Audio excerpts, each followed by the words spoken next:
that's pretty much it in terms of showcasing this game. It is available now for $5 off of my website. I have cards I can give you if you're interested.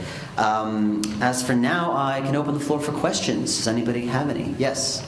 Okay, I understand how you scripted it, but what is that program you're using, and what are you using to illustrate prior to getting the animations in there? Okay, well the engine is called Adventure Game Studio, and you wanted to know where you get it? What programs are you using to illustrate prior to importing them in? Oh, Photoshop, MS Paint. My art skills are very minimal and pathetic, so I had someone else do these for me. So I assume they use things like some kind of animation program or Photoshop or something. You know, I don't know. You know, I had people do that for me. Any other questions? Yes, in the back. Were you inspired by any soldier-driven sword fighting for the combat system? That's a great question. Yes. He is referring to a game. What's the game you're referring to? Monkey Island. Who here has played Monkey Island? A lot of people. Okay, yeah. In a way, yeah. It was inspired by Monkey Island, and also it's so incredibly appropriate, just in terms of who the characters are. So yeah, it was kind of insult sword fighting with a twist. And for those of you who don't know, the insult sword fighting was.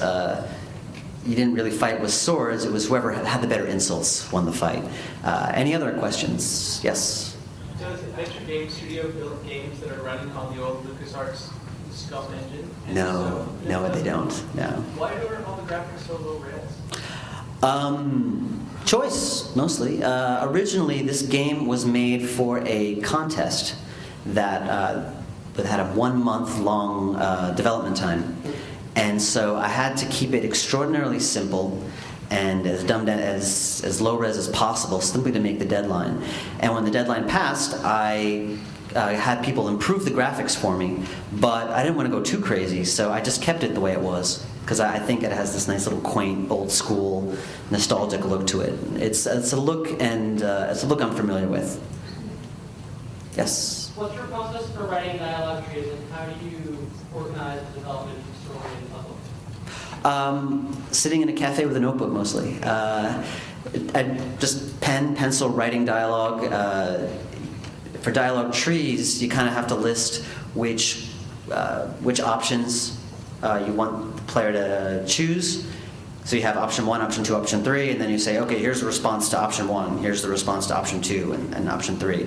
With something like the rabbi question fighting, some reviewers have called it a rabbi off, which I personally like. For the rabbi off, it got a little complicated. I actually had to use a spreadsheet to keep track of it all. So does that answer your question? I was thinking more in terms of methodology. Cafe, pencil, notebook. That's pretty much it. Any other questions? Yes. What is the learning curve for the usage of this program? Like, how long would it take for you to learn the functionality? It's surprisingly, it can be as simple or as complicated as you want. For the thing that I just demonstrated, that wouldn't take very long for someone to learn. Something a lot more complicated. With Adventure Game Studio, you're actually very lucky because there is a very strong community based around the engine, and if you do need help, there is always someone out there who can help you, or some respects she'll actually sometimes do it for you, but you didn't hear that from me. So the learning curve can be as long or short as depending on the effort that you put into it. Yes?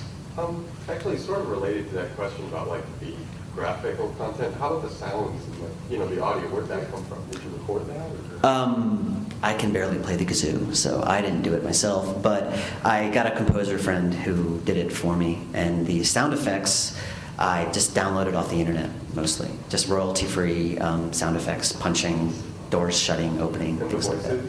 The voices, I actually sat down with actors, and I gave them a microphone and gave them the script and said, here. I'm very lucky that I have a number of friends who are starving actors, and they were willing to work for pizza. So it made things much easier for me, and I was very glad and lucky that I got such great actors to help me with this. Anyone else?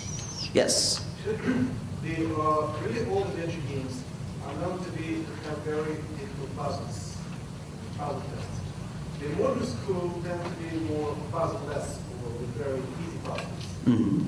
What's this doing? Does it have hard puzzles or easy puzzles? And what's your information?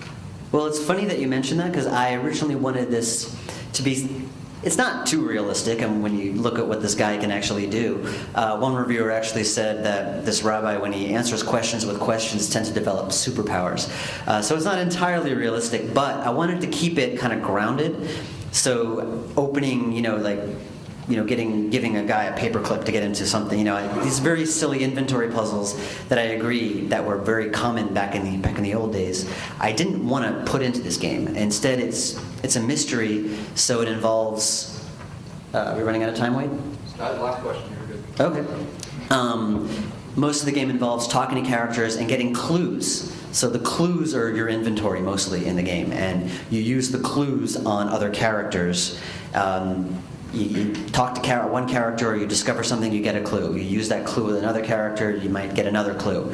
And when you get enough clues and use them on the right character, then that will get to the end. That'll solve the mystery in the game. So does that answer your question? So it could be hard, could be difficult, depending. That last rabbi off that I showed you, some people got that right away. Some people, it took them a while. Some people, they managed to figure out just in time, while others didn't get it at all. So it really depends.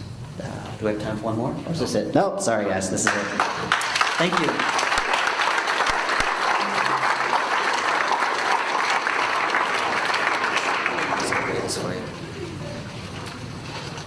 I'll get rid of my pictures too.